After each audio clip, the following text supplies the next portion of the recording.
ప్రియమైన సహోదరీ సహోదరులకు ప్రభువు పేరిట వందనాలు.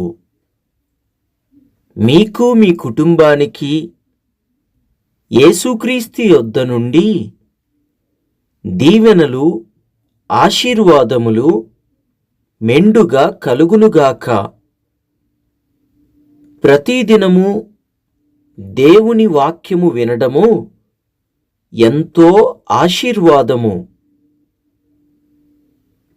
ఈరోజు యేసుక్రీస్తు యొద్ద నుండి మీకు బంగారు మాట, దేవుని వాగ్దానము, కీర్తనల గ్రంథము 119వ అధ్యాయము 100వ వచనము.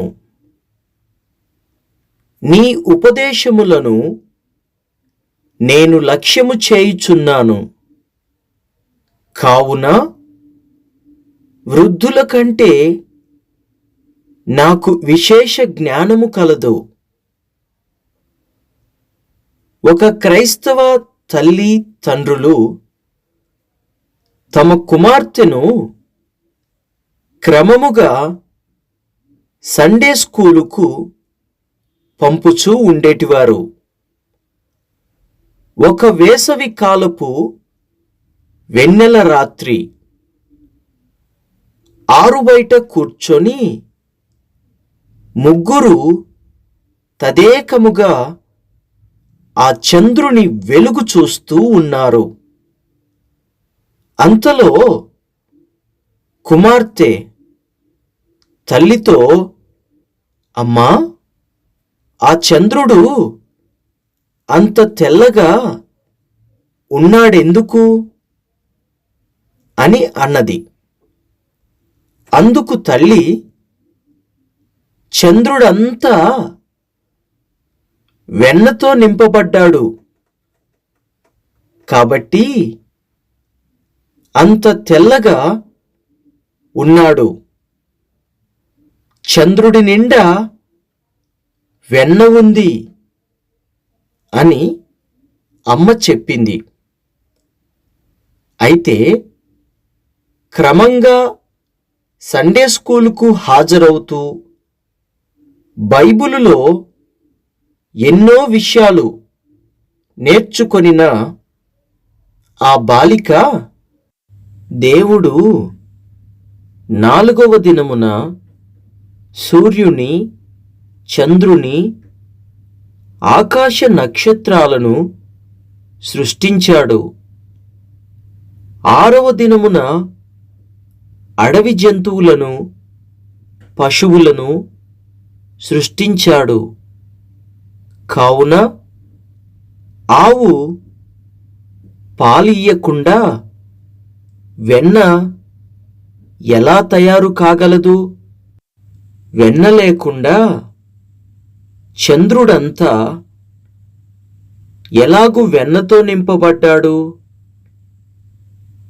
కావున ఇది అబద్ధము అన్నది. తమ బిడ్డ వివేచనకు ఆ తల్లి, ఆ తండ్రి ఆశ్చర్యపడి, నీవు ఈ జ్ఞానము ఎలా సంపాదించుకున్నావు అన్నారు. నేను రోజు బైబిల్ చదువుకుంటాను అని చెప్పింది ఆ బిడ్డ.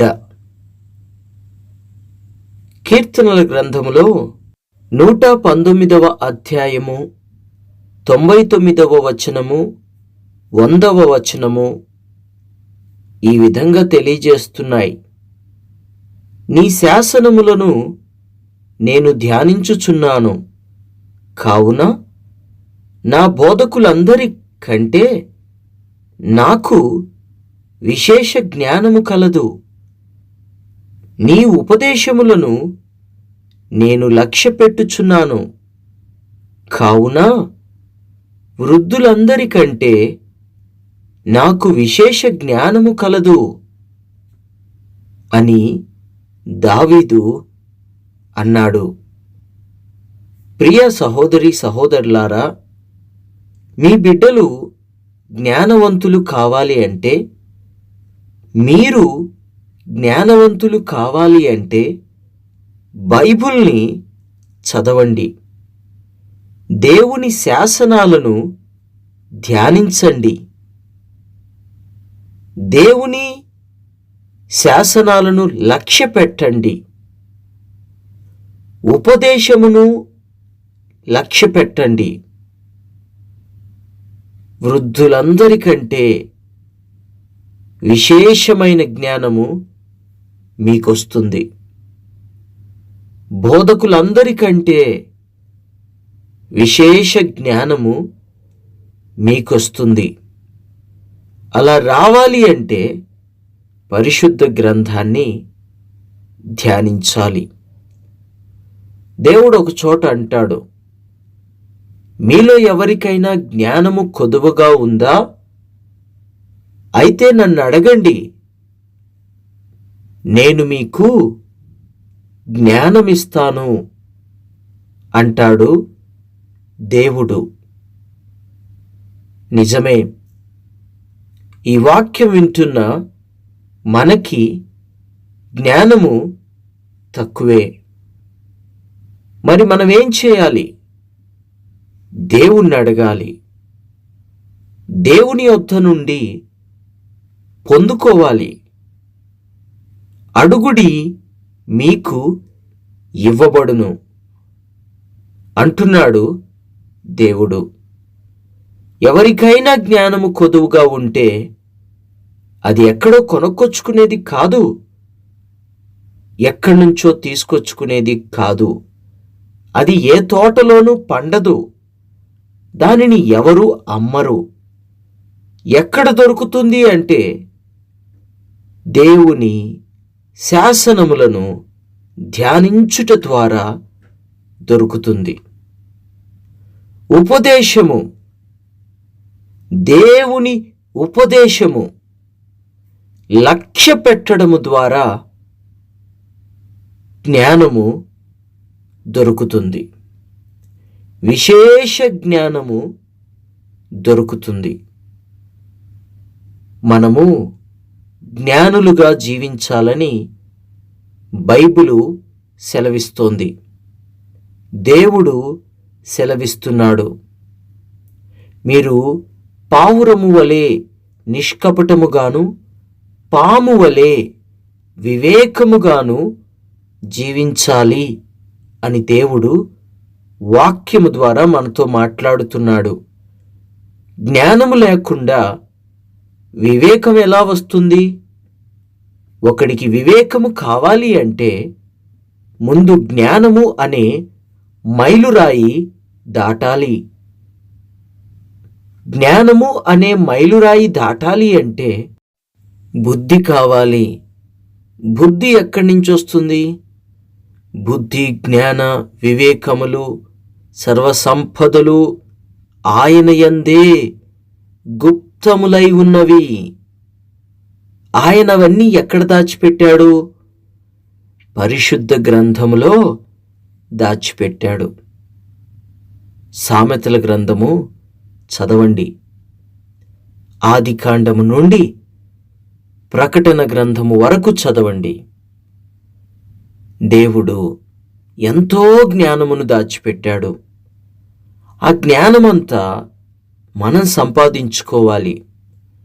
లోకములో ఎన్నో రకాల జ్ఞానాలున్నాయి, అవన్నీ మనకు అనవసరం. ఒక క్రైస్తవుడు, ఒక క్రైస్తవురాలు, ఒక దేవుని బిడ్డ, దేవుని కుమారుడు అని పిలువబడుతున్న మీరు, మనందరము బైబిలు జ్ఞానము సంపాదించుకోవాలి, బైబిలు ప్రేమను సంపాదించుకోవాలి. ఆయన శాసనములను మనము లక్ష్య పెట్టాలి, ఆయన ఉపదేశములను లక్ష్య పెట్టాలి. అది దేవుని చిత్తము. అలా లక్ష్య పెట్టినట్లయితే నీకు, నీ కుటుంబానికి జ్ఞానము కలుగుతుంది. ఈ లోకంలో జ్ఞానము కలిగి జీవించవచ్చు. విద్య లేనివాడు వింత పశువు అని బడిలో రాస్తారు. అంటే ఈ లోక జ్ఞానము లేకపోతేనే ఒకడు పశువైనట్లయితే, మరి దేవుని ద్వారా నడిపించబడుతున్న మనకు దేవుని జ్ఞానము లేకపోతే మరి మనమెవరము? మనము కూడా పశువుని పోలి ఉంటాము. కాబట్టి జ్ఞానము నేర్చుకునే ప్రయత్నము చెయ్యండి. ఆ తర్వాత దేవుడు తన చిత్తము అయినంత మట్టుకు జ్ఞానమును నీకు అనుగ్రహిస్తాడు. ఆ జ్ఞానమును నీవు పొందుకొని సంతోషించవచ్చు. లోకంలో ఎంతో ఆనందముగా, ఎంతో సంతోషముగా, నెమ్మది కలిగిన జీవితము జీవించవచ్చు. ప్రార్థన. తండ్రి, నీకు వందనాలు, స్తుతులు, స్తోత్రాలు నాయనా. కొన్ని మైలు రాళ్ళు దాటాలి మేము.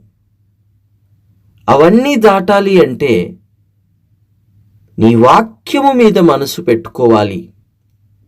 నీ శాసనముల మీద మనసు పెట్టుకోవాలి. నీ ఉపదేశము మీద మనసు పెట్టుకోవాలి. ప్రతిదినము బైబిల్ను ధ్యానించాలి.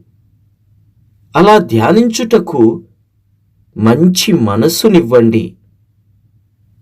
తండ్రి, నీ జ్ఞానముతో మమ్మల్ని నింపండి. లోక జ్ఞానమంతా మాకనవసరం. నీ పిల్లలుగా పిలువబడుతున్న మాకు తప్పక మీ జ్ఞానము కావాలి. అనుగ్రహించమని నిన్ను వేడుకొనుచున్నాం. అంతేకాకుండా ప్రభువా, ఈ వాక్యం వింటున్న బిడ్డలలో ఎవరెవరికి ఏమేమి అవసరాలు, అక్కరలు ఉన్నాయో అవన్నీ నీ నామములో తీర్చండి. రోగులను స్వస్థపరచండి. ఆర్థికంగా కృంగిన వారిని లేవనెత్తండి. బంధకాలలో బంధించబడిన వారిని విడిపించండి. ఏమేమి కార్యాలు వారి జీవితంలో జరగవలసి ఉన్నదో అవి జరిగించండి. ప్రతి సమస్య నుండి విడిపించి ఆనందము, సంతోషము దయచేయండి. అంతేకాకుండా ప్రభువా, మాకంటూ ఒక సొంత స్థలమును దయచేయండి. ప్రభువా, నీ పరిచర్య ఎంతో భారముతోనూ ఎంతో ప్రయాసతోనూ కూడి ఉన్నది కాబట్టి నీ కృపను ఈ పరిచర్య మీద కుమ్మరించండి. తప్పక ఒక స్థలమును అనుగ్రహించమని ఈ ప్రార్థనలో ఏకీభవించిన ప్రతి బిడ్డని, కుటుంబాలను దీవించమని యేసయ్య శ్రేష్టమైన నామములో ప్రార్థిస్తున్నాము తండ్రి. ఆమెన్. తండ్రి, కుమార, పరిశుద్ధాత్మ ఈ రోజంతా మనకి తోడై ఉండి మంచి మార్గంలో నడిపించునుగాక. ఆమెన్.